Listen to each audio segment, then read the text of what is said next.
মনটা কি ভেঙে গেছে তোমার? সে কি তোমাকে অবহেলা করছে, বারবার পাত্তা দিচ্ছে না? অনেক বুঝিয়েছ, কিন্তু সে বুঝতেই চাইছে না। তাকে ছাড়া এক মুহূর্তও থাকতে পারছো না, তাই না? ভেতরটা যন্ত্রণায় জ্বলে পড়ে যাচ্ছে, আর তুমিও দিন দিন নিজেকে শেষ করে দিচ্ছ। তুমি হয়তো ভেবেছিলে সে তোমাকে বুঝবে, একটু বুঝিয়ে বললেই হয়তো সব ঠিক হয়ে যাবে, অপেক্ষা করলে হয়তো সে আবার ফিরে আসবে। কিন্তু দিন যায়, রাত পেরিয়ে যায়, সে শুধু দূরেই সরে যেতে থাকে। আজকাল হয়তো হাসার চেষ্টা করো, কিন্তু সেই হাসির আড়ালে কান্নাটা ঠিকই লুকিয়ে থাকে। ফোনটা এখন আর আগের মতো বাজে না, মেসেজের শব্দও শোনা যায় না। একরাশ চিন্তা নিয়ে ঘুমাতে যাও, আর সকালে ঘুম ভাঙে একটাই প্রশ্ন নিয়ে, সে কি আর কখনো ফিরবে? যদি এই কথাগুলোর সাথে নিজের মিল খুঁজে পাও, তাহলে আজকের এই ভিডিওটা একদম তোমার জন্যই। যারা শত চেষ্টা করেও হেরে গেছো, যারা ভেতরে ভেতরে কষ্ট পাচ্ছ কিন্তু কাউকে বলতে পারছো না, আর যারা কাউকে হারিয়ে ফেলার পরও বেঁচে থাকার মানেটা খুঁজে বেড়াচ্ছ, এই ভিডিওটা তাদের জন্য। একটা কথা দিচ্ছি, ভিডিওটা হয়তো একটু বড়, কিন্তু শেষ পর্যন্ত দেখলে তুমি ঠকবে না, বরং তোমার ভেঙে যাওয়া সম্পর্কের কঠিন সত্যিগুলো জানতে পারবে কিভাবে সম্পর্কটাকে আবার ঠিক করা যায়, কিভাবে নিজেকে ভাঙার বদলে নতুন করে গড়া যায়। তোমার সাথে যা হচ্ছে সেটা কি আদৌ ঠিক করা সম্ভব? আর সম্ভব হলেও কিভাবে? সবচেয়ে বড় কথা, কখন চেষ্টা করতে হবে আর কখন সব কিছু ছেড়ে দিয়ে সামনে এগোতে হবে। আগেও হয়তো এই বিষয়ে অনেক মোটিভেশনাল কথা শুনেছ, কিন্তু আজ বলবো কিছু কঠিন সত্যি কথা। এখানে কোনো কল্পনা বা মিথ্যে আশা নেই, আছে শুধু বাস্তব কৌশল যা আসলেই কাজ করে। তাই চোখ বন্ধ করে শুধু একটা কাজ করো, ভিডিওটা না টেনে শেষ পর্যন্ত দেখো। এই কথাগুলো শুনতে হয়তো কষ্ট হবে, কিন্তু কথা দিচ্ছি তোমার এই ভাঙা মনটা নিয়েই হয়তো আজ একটা নতুন শুরু হবে। পয়েন্ট 1, বাস্তবতাকে বোঝা। অবহেলা কারণটা কি? কাছের মানুষের কাছ থেকে অবহেলা পাওয়াটা অনেক বেশি কষ্টের, কিন্তু সব দোষ তার ঘাড়ে চাপিয়ে দিলে ভুল হবে। সম্পর্ক তো আর একার জিনিস নয়, তাই না? এটা দুজনের পথ চলা, কেউ একা একা হঠাৎ করে বদলে যায় না। চলো অবহেলার পেছনের আসল কারণগুলো একটু তলিয়ে দেখি। 1, আবেগের ক্লান্তি, ইমোশনাল ফ্যাটিগ। অনেক দিনের সম্পর্কে একটা ইমোশনাল ফ্যাটিগ বা আবেগের ক্লান্তি চলে আসে। এর মানে এই না যে ভালোবাসা শেষ, কিন্তু প্রথম দিকে সেই উত্তেজনা আর থাকে না। সব কিছু একঘেয়ে লাগতে শুরু করে। ভালোবাসাটা তখন দায়িত্ব বা অভ্যাসে পরিণত হয়। 2, গভীর সংযোগের অভাব, ল্যাক অফ ডিপ কানেকশন। একটা সম্পর্ক টিকিয়ে রাখতে শুধু কথা বলাই যথেষ্ট নয়, দরকার গভীর মানসিক সংযোগ। তোমরা কি একে অপরের ভেতরে দুঃখ, ভয় বা স্বপ্নের কথা জানো? যদি সম্পর্কের ভিতটা এমন গভীর না হয়, তাহলে সময়ের সাথে সাথে দূরত্ব বাড়বেই। 3, তোমার নিজের আচরণ। এই কথাটা শুনতে খারাপ লাগলেও এটা সত্যি। অনেক সময় আমরা নিজের অজান্তেই এমন কিছু করি যা সঙ্গীকে দূরে ঠেলে দেয়। যেমন অতিরিক্ত অধিকার দেখানো, সারাক্ষণ সন্দেহ করা, অথবা কথায় কথায় অভিযোগ করা। এই আচরণগুলো তার উপর চাপ তৈরি করে, আর সে তখন নিজেকে গুটিয়ে নিতে শুরু করে। পয়েন্ট 2, এবার আয়নার সামনে দাঁড়াও, নিজের আচরণটা দেখো। এই অংশটা সবচেয়ে কঠিন, কিন্তু সবচেয়ে জরুরি। এখানে অন্যকে নিয়ে নয়, নিজেকে নিয়ে ভাবতে হবে। সম্পর্কটা বাঁচাতে হলে আগে নিজের ভুলগুলো স্বীকার করার সাহস থাকতে হবে। নিজেকে সৎভাবে এই প্রশ্নগুলো করো।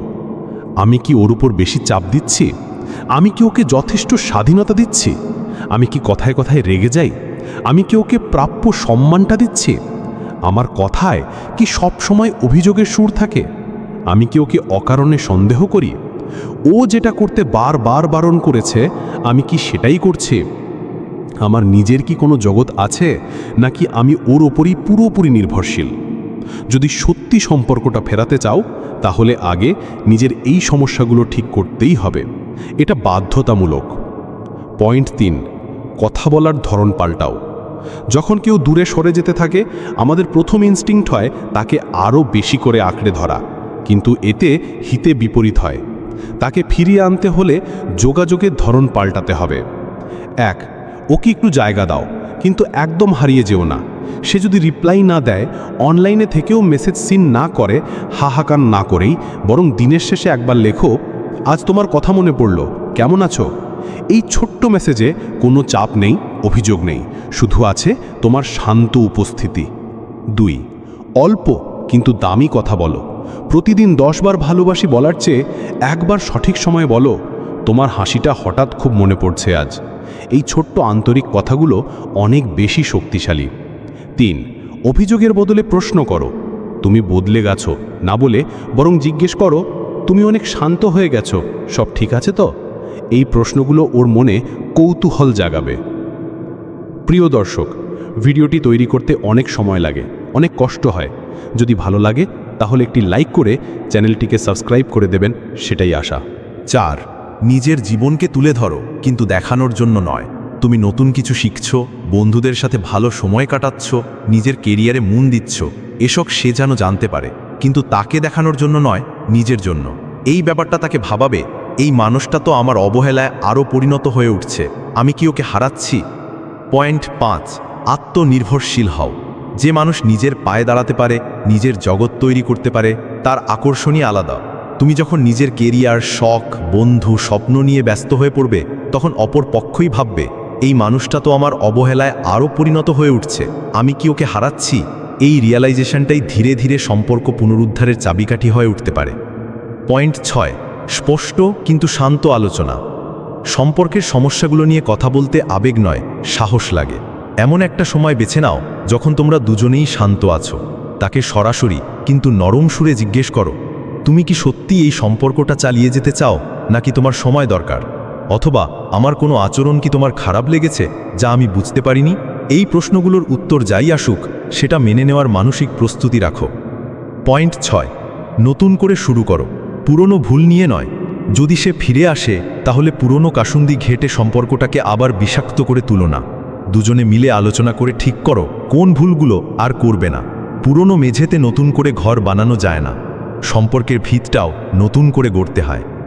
শেষ কথা, যদি সে আর না ফেরে, যদি তুমি তোমার দিক থেকে সবটুকু চেষ্টা করো, নিজেকে পাল্টাও, ধৈর্য ধরো, সম্মান দেখাও, কিন্তু তারপরেও সে ফিরে না আসে, তাহলে মেনে নাও যে সম্পর্কটা এখানেই শেষ।